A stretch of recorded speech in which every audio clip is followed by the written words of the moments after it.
doon sa batas. Sabi niya, but through faith in Christ Jesus, even we have believed in Christ Jesus, so that we may be justified by faith in Christ, not by the works of the law, since the works of the law, no flesh will be justified. Sabi niya, kung gagawin mo lang yung law, hindi ka mapapawalang sala. Kailangan manampalataya kay Jesus. Bakit? Because He fulfilled the law. Ang hirap isipin, no? Akala ng tao, mas madali yung manampalataya kay Jesus kaysa yung sumunod sa law. Hindi totoo. Mas mahirap. Kasi ito yung gagawin. Ibig sabihin, wala akong gagawin. Magtitiwala lang kay Jesus. Hindi pwede yan. Especially for us who grew up in the understanding that unless you work, you die. Tama? Every time you work, you need, parang you will only be paid according to the work you do. Tama ba ako? Ngayon, kaya ang hirap isipin, wala akong gagawin, I would be justified. Hirap, no? Nagkakalingan? Tuloy pa tayo. May panibago pang problema dyan. But if while seeking to be justified in Christ, we ourselves also have been found sinners. Is Christ then a minister of sin? May it never be. For I revealed what I once destroyed, I proved myself to be a transgressor. Ano ang natin problema? Kanina ang problema, wala akong gagawin. Tapos, mapapawalan sana na ako. Hirap. Ang paniwalang problema, ibig sabihin, pag naniwala na kay Jesus, pwede ko nang gawin kahit ano.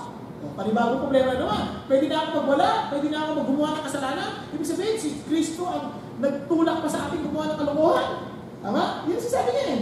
Siya ang author ng sin. Naku, mahirap yan. Napansin niya? Tuloy tayo.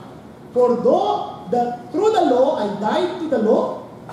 Amazing. So that I might live to God. I've been crucified with Christ. It is no longer I who live, but Christ lives in me. And the life which I now live in the flesh, I live by faith in the Son of God, who loved me and gave Himself up for me. Ano sasabi niya? Ito ang totoo. The moment you trust in Jesus, we need to say, you also live for Him. Yun ang ibig sabihin ng pagtitiwala kay Jesus. Mabubuhay na ako para kay Jesus. Pero paano? Paano kung magkamali ako ulit? Kunyari, mabubuhay na kay Jesus ngayon, mamaya konti, nagbago na naman, bigla na naman ako nagkamali. May pag-asa pa ba ako? Mamaya papaliwanag sa inyo. Pero bago tayo tumungo dyan, marinig natin ang kwento ng isang taong gano'n ang kanyang pinagdaanan. Okay? Okay na ba natin? Tatawagin ko na si Venus, ha? Venus, ready ka na, ha? Ayan. Kaya lalayo ako kasi takad na, eh. Bumili ang dating ko, eh. Kaya ito si Venus. Pakinggan lang natin ang kanyang kwento.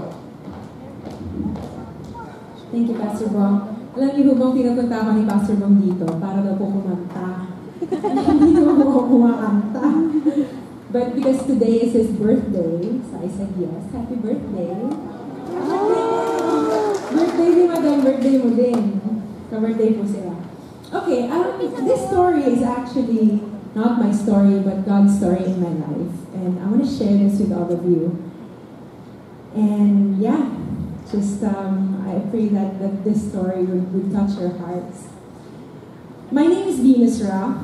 I was born without knowing my biological father, who is an Indian national. My mother and grandmother raised me and my 4 older sisters together. Although I had a stepfather, growing up without knowing my biological dad left a huge vacuum in my heart.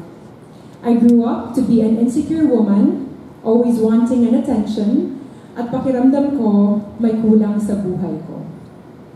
This longing for a father figure led me to think that if I had a boyfriend, my life would be complete. But sadly, it never filled the emptiness in my heart. At an early age, I started to have a relationship after relationship, all leading to immorality. Habang tumatagal, parang mas lumalaki ang butas sa puso ko. Pero kahit nagka-boyfriend na ako, hindi pa rin ako nakompleto. I was left hurt, confused, and lonely. May hinahanap pa rin akong pagmamahal na hindi ko natatagpuan sa kahit kanino. In 2010, after competing in Miss Universe, my cousin's friend brought me to CCF, and it was my first time to attend a Christian service. Ganito ho, parang ganito. Pagpasok ko, medyo nakakabigla ng konti, medyo awkward yung nagtataas ng kamay yung mga tao habang kumakanta. Tapos sabi ko sa sarili ko, ano ba itong napasukan ko? Kulto ata ito. So I just stood there and instead of singing, I just clapped my hands na parang kunyari interesado din ako. But when this song started to play, my heart beat so fast. The song was called Amazing Grace. And I want to share with you a few lines from that song. It says, Amazing grace, how sweet the sound that saved the wretch like me. I was once lost, but now I'm found. Was blind, but now I see. Those are the lines that really struck my heart. It says, Amazing grace, how sweet the sound that saved a wretch like me. I was once lost, but now I'm found. Was blind, but now I see. These are the words that lingered into my heart. While singing that song, tears fell on my cheeks and I started sobbing. It was Pastor Bong who was preaching at that time, and I felt that his message was designed for me. Parang alam niya yung buong buhay ko at parang pakiramdam ko pinaparinggan niya ako. On that same day, I prayed to Jesus and I asked for forgiveness of my sins. I knew how filthy I was and I need a Savior. And I cannot save myself, but Jesus died for me on that cross more than 2,000 years ago. I told him I need him and I want to follow him, but I also know that I had to do something about my ungodly relationship. I had to give it up and trust God that He is in control. In 2011, I had a relationship again. Sabi ko sa sarili ko, siguro naman pwede na ako mag-boyfriend. May trabaho na ako, nakakatulong na ako sa pamilya ko, kilala ko naman na sa tingin ko si Lord. But again, we fell into temptation and immorality became part of the relationship. In 2013, I had another boyfriend and I felt that this would be my last relationship and I will marry the person. We started living in one roof and acted as if we are husband and wife, but I get so convicted of the relationship because of what we were doing. One day, I remember I prayed to God. I said, Lord, I want to leave this relationship, but I don't know how. Ikaw na po ang bahalang gumawa ng paraan. So after a few days, something happened. The guy had to be incarcerated for some illegal reasons for a month. And I saw it as God's way of separating me from him. And I praise God for what happened because that became a way for me to break up with him. In John 14:21 it says, He who has my commandments and keep him is the one who loves me. And he who loves me will be loved by my Father. And I will love him and I will disclose myself to him. I was so thirsty of a love of a Father that led me to look for love in the wrong places and in the wrong persons. But I realized that it is the love of the Father that I needed. Today, having a boyfriend is not my priority. I am filled by the love of God, and it is even overflows that it allows me to love other people genuinely.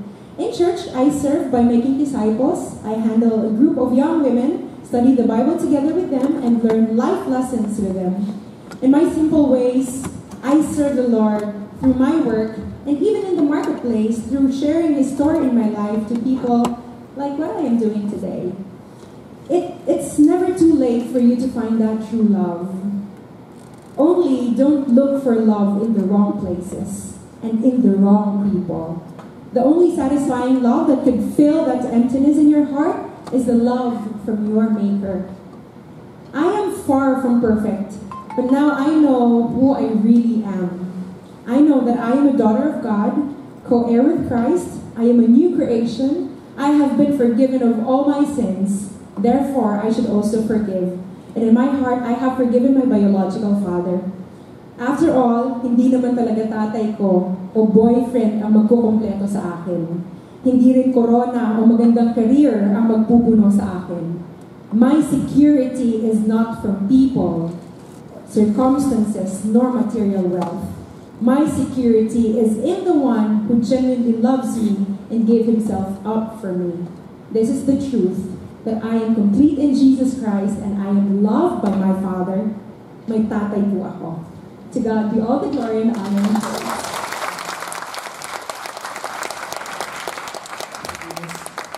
Diba sabi niya, I've been crucified with Christ, it's no longer I who live, but Christ who lives in me. Ang ganda pa ang sabi niya din, who loved me and gave himself up for me. Kaya alam niyo po, tamang-tama, dito rin si Sandy. Yung Sandy po kasi matagal ko na nakakasama. Siya po nagturo sa akin maglaro ng basketball. Siya po nagturo sa akin paano umasa, mag-dribble, at mag-knock-nose. Sa ulit na bola.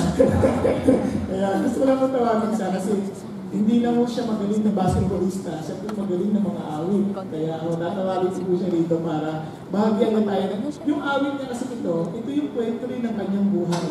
Kaya naging paborito niya yung kanta. Tapos dahil siya nire-request, kantahin po ito para maintindihan namin what it means to have a new life in Jesus. Okay? So sasamahan din po tayo ni Edwin para pagkanta ni Sandy. At para masundan natin, nalagpasan ko lang po sandali para makita ho natin yung liriko.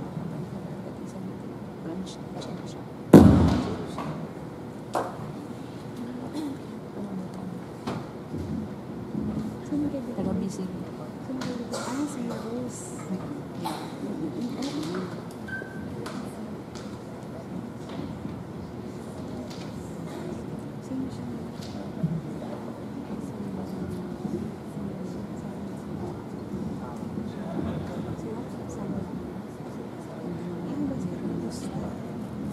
Magandang hali po.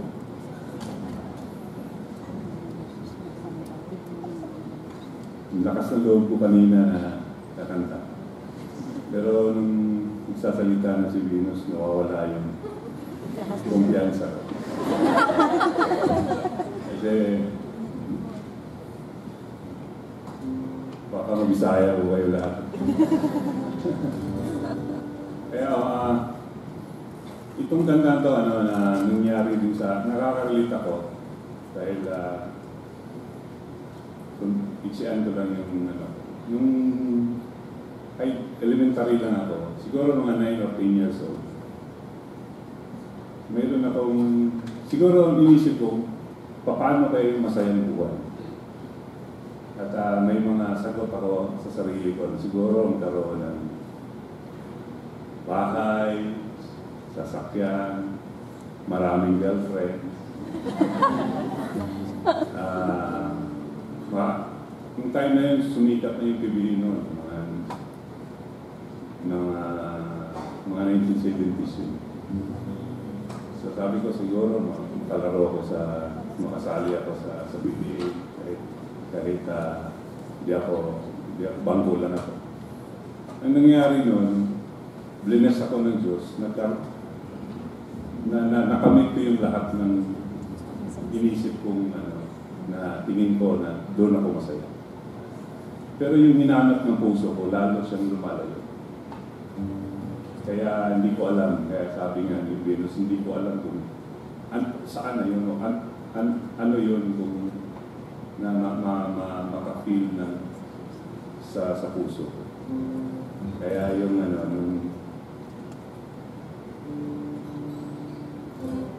kaya isang araw, may nag-introduce sa akin si Jesus.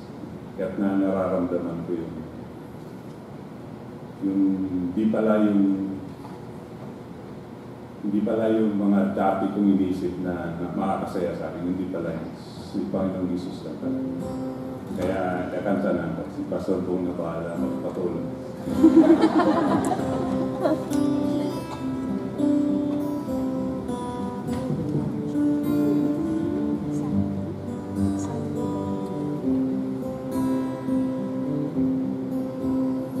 Malapit na naman lumubog ang araw, dilim ng gabi, darating na naman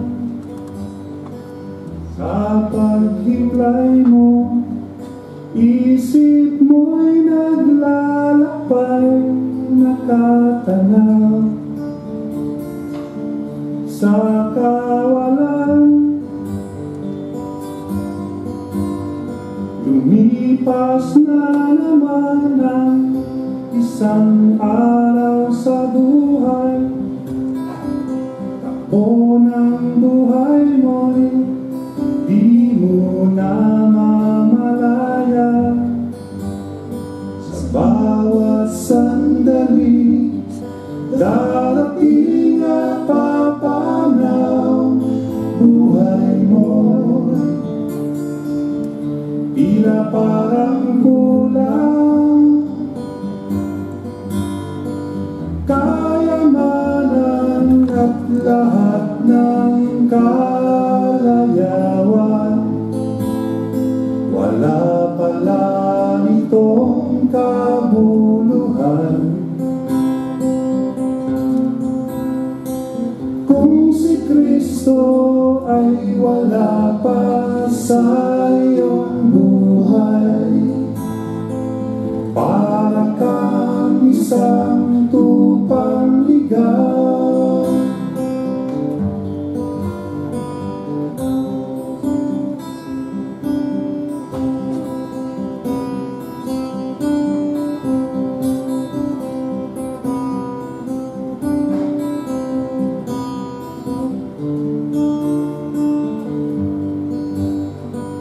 Bawat sandali, darating at papanaw buhay mo.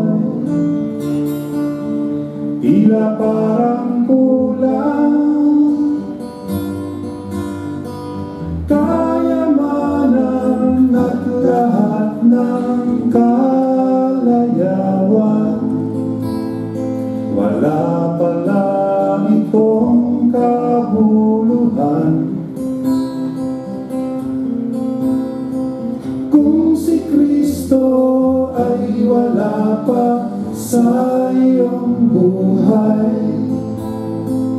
para kang isang tupang ligaw. Para kang isang tupang ligaw.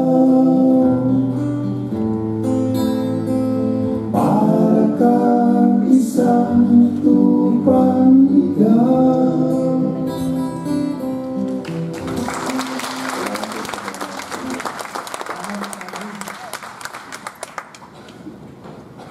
Ang tanong ho paano ba tayo magsisimula sa ganyan?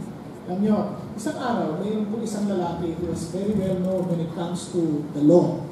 And he approached Jesus. And to some of us, we are very familiar with the story, and we are very familiar with the phrase, but we don't really understand what it really meant. Alala ko when I was in St. Luke's, nung papanganak yung aking panganay, somebody approached me, sabi niya, are you born again? Sabi ko, what do you mean? Sabi ko, kailangan ko talaga, baka mamaya, iba pala ibig sabihin niya. Sabi niya, yung kapareho ng mga nagsasanta sa daan, yung humingi ng pera. Hindi ako born again. Hindi ako born again. Sabi ko, what do you mean? Sabi ko, ano ibig sabihin? Ito, papaliwanag sa kung bakit. Ito kasi maraming maling usapin dito. Kaya nga, how can you start as like a newborn babe? Di ba, you need to be reborn. Ano yun? Paano talaga yun? Papaliwanag sa inyo ganyan. This man came to Jesus by night and said to him, Rabbi, we know that you have come from God as a teacher, for no one can do these signs that you do unless God is with him. Ito yung isang mama, he is very expert in the law. Yung Pharisees na to, hindi lang siya basta Pharisees, he is one of the rulers of the Jews. Meaning, nandun siya sa top, kumbaga kung may top 10 leaders ng Pharisees, he is part of the 7. Yan, ganun siya katindi. So, he came to Jesus, sabi niya, and imagine, ang tawag niya kay Jesus, rabbi. Ang mga rabbi, sila lang dapat yung Pharisees, rabbi. But he respected Jesus so much. Sabi niya, kung walang kapareho kung hindi ka galing sa Diyos. Okay? With all the signs that we saw, with all the signs that you performed, wala kang kapareho. Sabi, we believe that you came from God. Tama? And Jesus Christ all of a sudden answered him and said, truly, I say to you, unless one is born again, he cannot see the kingdom of God. Sabi niya, Nicodemus said, how can a man be born when he is already old? He cannot enter a second time into his mother's womb and be born. Can he? Siyempre naman, ang maliban ay kayo ng panganak muli. Sabi niya, hindi ka makakapasok sa kaharian ng Diyos. Sabi niya, paano mangyari? Matanda na ako. Matanda ako na. Nagbabalik kita sa tiyan ng nanay ko. Diba? Ang hirap eh. Sabi ni Jesus, sabi niya, truly, truly, I say to you, unless one is born of water and the Spirit, he cannot enter into the kingdom of God. That which is born of the flesh is flesh, that which is born of the Spirit is spirit. Kasi sabi niya, marami nagsasabi, dapat mapanganak ka sa tubig, mapanganak ka muna sa tubig at saka sa Espiritu. So, ano ibig sabihin yan? So, many will explain. Ibig sabihin yan, baptism, ibig sabihin yan, God's Word, kasi God's Word is like a water. Sa totoo lang, hindi mo pwedeng paliwanag yan kasi kwento yan eh. Sila lang nag-uusap. I cannot presume what it really meant. Ako mismo hindi ko rin maintindihan. So, ang naintindihan ko lang ito. That which is born of the flesh is flesh, yung nanak sa katawan. Pero this is about spiritual birth. That which is born of the Spirit is spirit. Tama?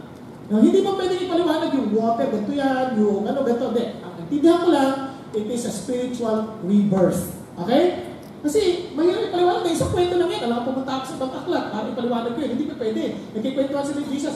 Kung si Nicodemus ka, alam na yung Bible eh. Old Testament, hindi niya pa rin maintindihan eh. Tingnan niya, sabi niya, do not be amazed that I said to you, you must be born again.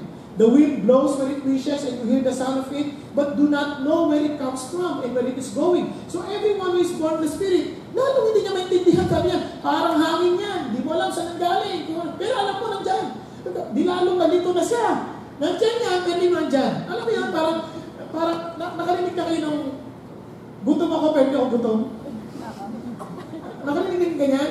Nakarinig na kayo ng yung malaking maliit? Tingnan, nalito rin kayo. Ako rin, nalito na. Parang ganyan na nangyayari dito. Now, Nicodemus said,